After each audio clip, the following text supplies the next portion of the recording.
Hi everyone, Coach Eli here, and welcome back to my channel.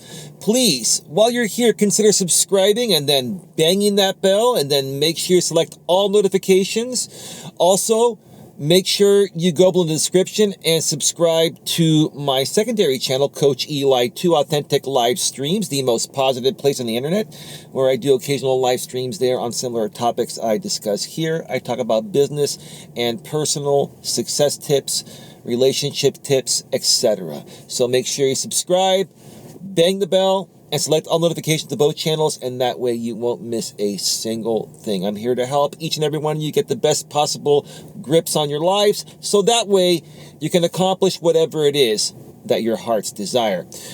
All right, today I have a very interesting topic to discuss, and it's interesting because it involves the transportation industry.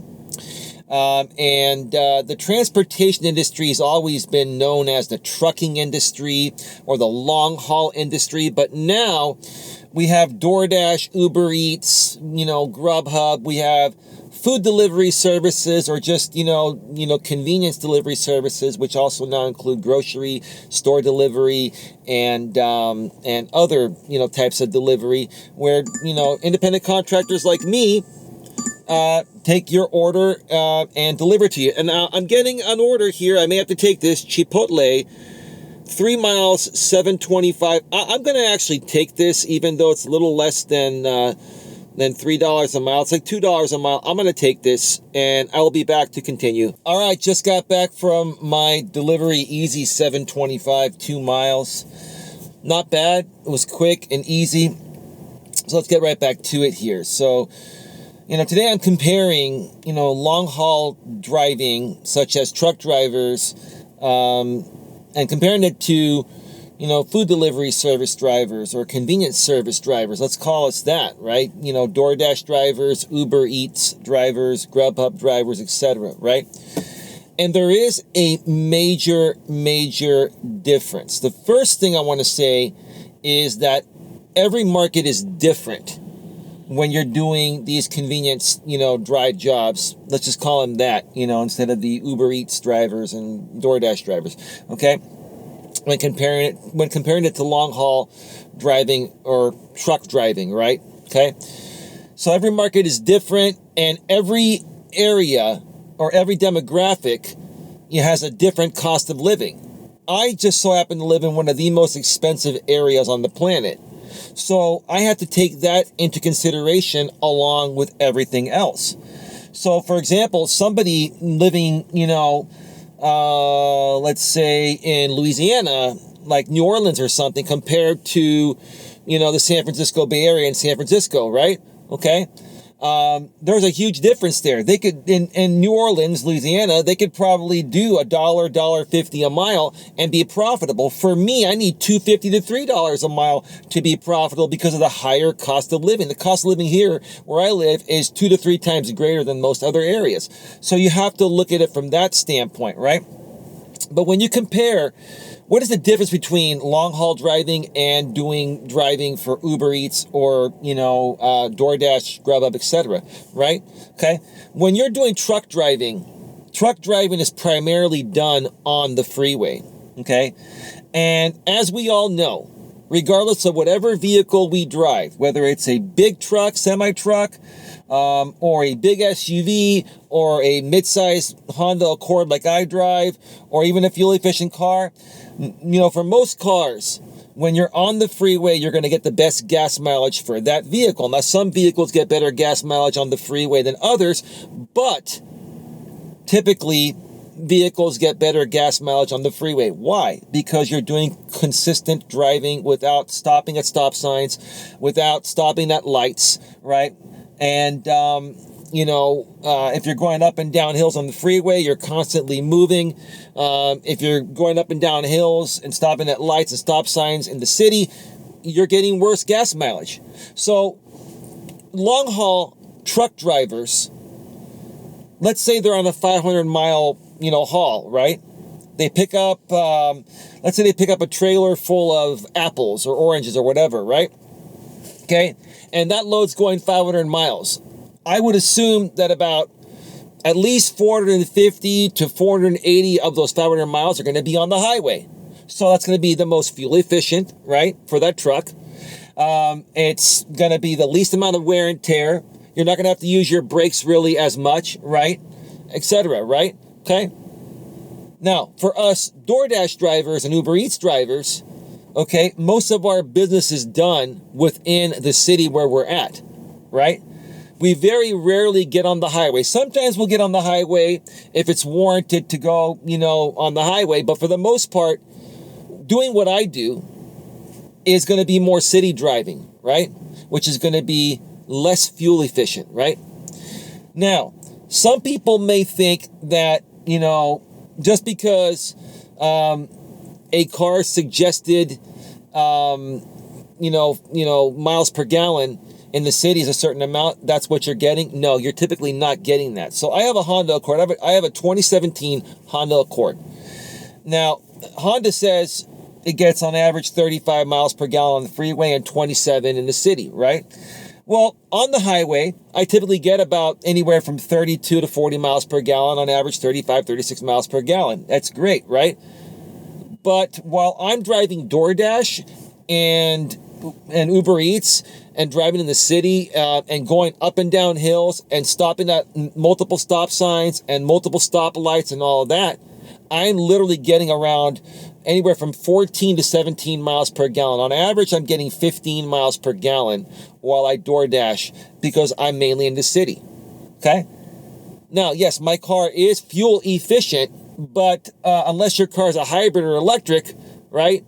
Any gas vehicle, when you're stopping and starting, like at stop signs or at red lights or going up hills in the city, right? And then there are stop signs going up and down those hills. You have to still, stop and accelerate up those hills. You're going to use more gas. So I'm getting about maybe 15 miles per gallon while driving Uber Eats and DoorDash. Okay, I'm getting about 15 miles per gallon. Okay, in my 2017 Honda Accord. That's just the way it is. In addition, my brakes are wearing down faster. My tires are wearing down faster. My suspension is hitting more speed bumps and potholes and stuff. So my cost to do business is going to be greater than the cost of a truck driver based on, what they're getting paid for their load, right? So, and so look at it this way. A truck driver might get paid couple $1,000s to do that 500-mile load, right? Okay, that's totally worth it. If you're looking at, let's say $1 per mile, let's say $2 per mile, right? Or let's say $1 per mile. That truck driver makes $500 for that, or even $2 per mile. They make $1,000, right?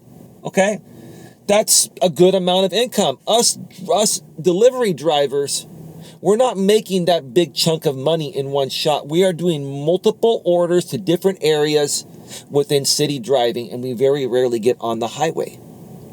So that is the difference there. That is why, for me here in the San Francisco Bay Area, if I don't get at the very least $2 per mile on orders that are, 3 miles or less, I'm not making profit. I've got another order here, and I'm going to decline this. This is a Chipotle, 1.8 miles for $4. No, thank you. No, thank you. That's just too small. Give me a second here while I decline that. The order is too small.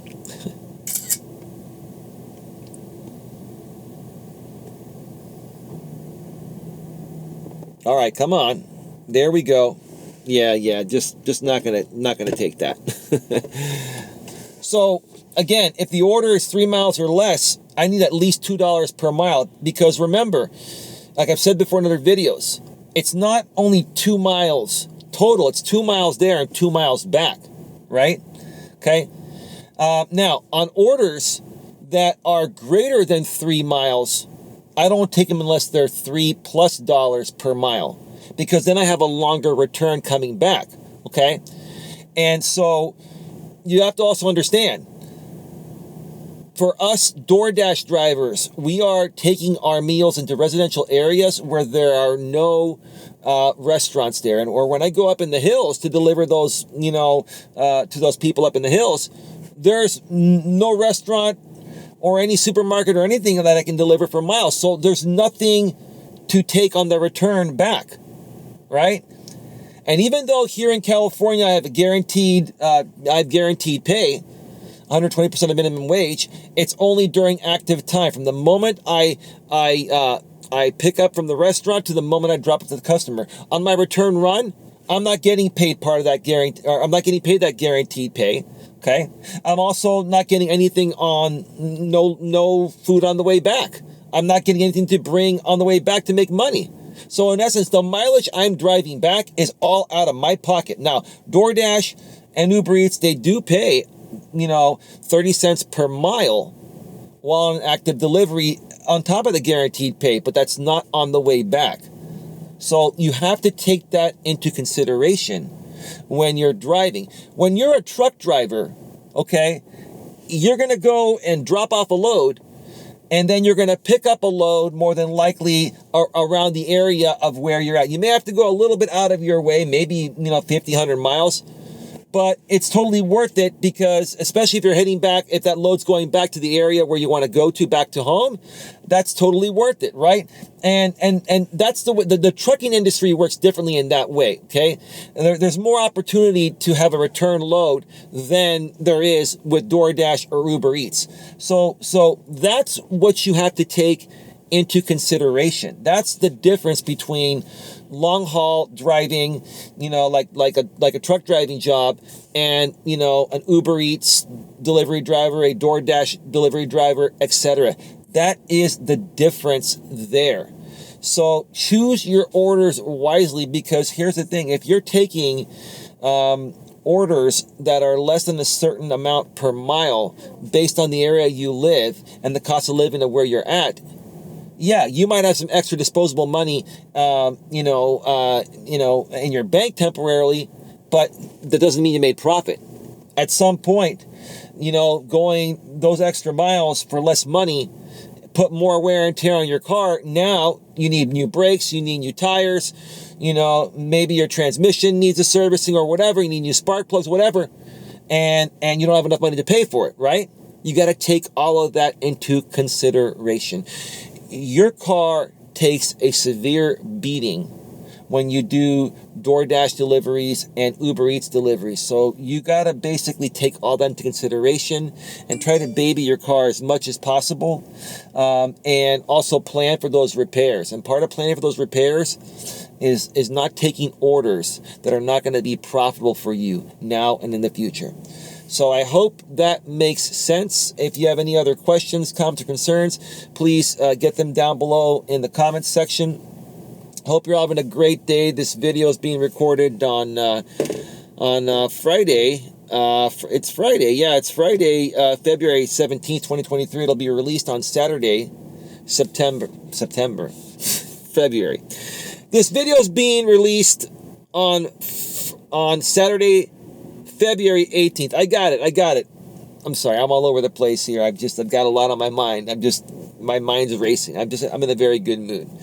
And so, if you have any other questions or comments or concerns, or you want me to talk about any other topics, business or personal related, go below in the description and email me, Coach Eli at coacheli@melas.com. And then make sure you subscribe to this channel here, Coach Eli Elias Melas, if you already haven't done so. And also subscribe to Coach Eli to authentic live streams. The links below in the description. Subscribe, bang the bell, select all notifications, and that way you won't miss anything. With that being said, have a good one. Take care, and as always, be good to each other.